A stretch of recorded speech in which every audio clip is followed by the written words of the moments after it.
In 1362, a Benedictine monk who had spent decades pursuing silence, solitude, and contemplative prayer was elected pope. He did not want it.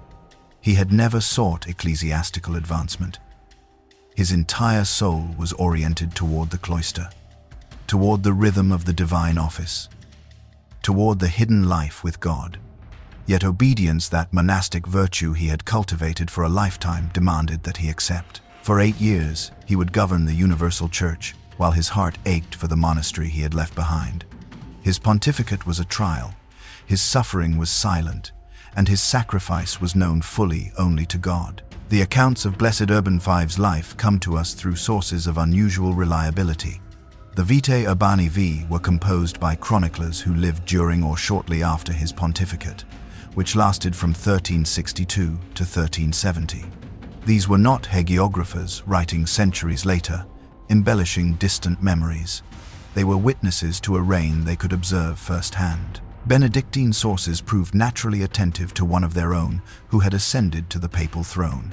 They preserved detailed accounts of his continued monastic practices and his evident reluctance toward the grandeur of his office. The Bollandists, in compiling the Acta Sanctorum, gathered these testimonies and subjected them to critical examination. When Pope Pius IX beatified Urban V in 1870, the process required formal investigation of his life, virtues, and reputation for holiness. The examination confirmed what the contemporary sources had recorded. This was a man of genuine sanctity, whose holiness was expressed not through miraculous phenomena, but through heroic fidelity to duty, undertaken against natural inclination. The interior struggle the sources describe was not legend. It was documented testimony from those who observed his pontificate firsthand, who saw the monk beneath the papal vestments, the contemplative beneath the administrator. Before he was Urban V, he was Guillaume de Grimord. He was born around 1310 in the Languedoc region of France, into a noble family with the means to secure him any worldly future he desired. Yet from youth, he was drawn to religious life. He entered the Benedictine order and eventually professed vows at the monastery of Saint Victor in Marseille. There, in the ancient rhythm of ora et labora, he found what his soul had been seeking. He was brilliant, this much became evident early. A scholar of canon law, he taught at universities. A man of evident virtue and judgment, he was trusted with diplomatic missions. An abbot of recognized ability, he reformed monasteries that had grown lax. Yet according to the sources, every advancement came to him unsought. He did not network or petition. He did not cultivate powerful patrons or position himself for promotion. He accepted each new responsibility as obedience demanded, while his heart remained fixed on the monastic ideal. He wanted only to pray, to work, to live in silence and stability until death.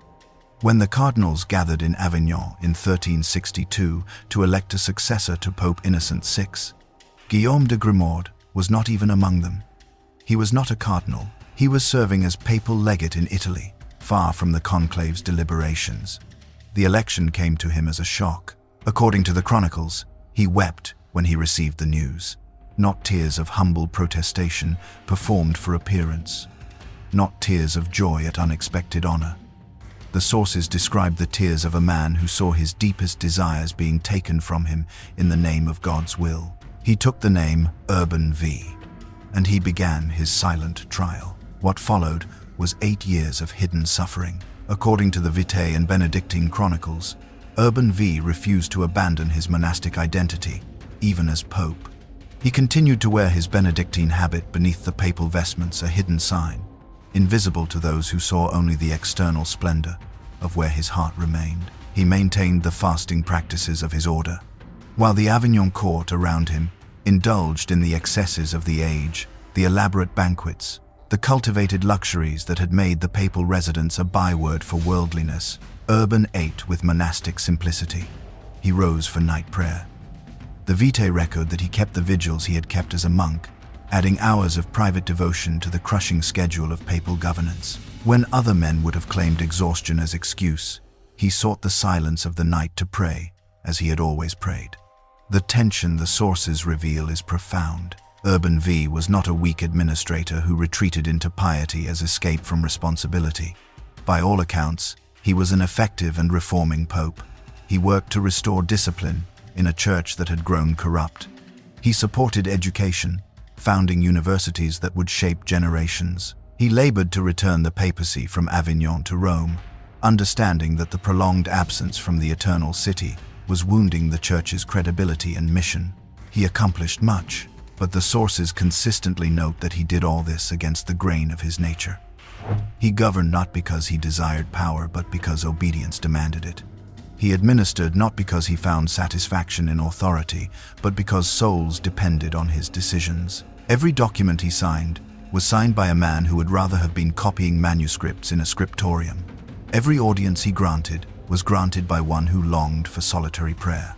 Every reform he implemented required him to engage with the very world he had entered religious life to leave behind. The chronicles preserve glimpses of his interior suffering. He spoke to confidants of his longing for the cloister. His words, recorded by those who heard them, reveal a man who never stopped grieving for the life he had lost. He maintained correspondence with his former monasteries, and those letters carry the tone of evident nostalgia, a monk in exile writing home. In 1367, Urban V succeeded in returning to Rome. It was a significant achievement, a restoration that many had thought impossible after decades of the papacy's Avignon exile. There was hope. The church was being healed. But political pressures mounted. Violence in Italy made the situation untenable. In 1370, against his own judgment and desire, Urban V was forced to return to Avignon. According to those close to him, he reportedly said he was returning to die. He was not speaking metaphorically. 3 months after arriving back in Avignon, Urban V was dead. He was 60 years old. The sources suggest that the return, the abandonment of Rome, the failure of what he had worked so hard to achieve broke something in him. He had spent 8 years sacrificing his desires for the church's needs. In the end, even that sacrifice seemed to fail. He asked to be laid on the bare ground as he died, in the manner of Benedictine monks. He wanted to die as he had wished to live. The church would remember him as blessed. His trial had been hidden, but it had been real. His suffering had been silent, but it had been sanctifying. What does Urban V's interior struggle reveal about the nature of holiness? The church recognizes many paths to sanctity. There is the ecstatic mystic, ravished by visions of heaven. There is the heroic martyr, whose blood becomes seed for the faith. There is the tireless apostle, converting nations through exhausting labor. Urban V represents another path. It is quieter, it is less visible, but it is no less real. This is the sanctity of renunciation, of accepting God's will precisely when it contradicts one's deepest desires. Urban V did not receive visions of heaven or experience ecstatic unions with the divine that witnesses could observe and record. His mystical experience was different. It was the daily choice to set aside what he wanted for what God asked. Every morning he woke as pope when he wished to wake as a simple monk. Every decision he made for the church was made by a man who would rather have been praying in silence. Every negotiation, every reform, every burden of governance was carried by shoulders that longed only for the weight of a monastic scapula. This ongoing immolation of desire was his offering, his sacrifice, his hidden martyrdom.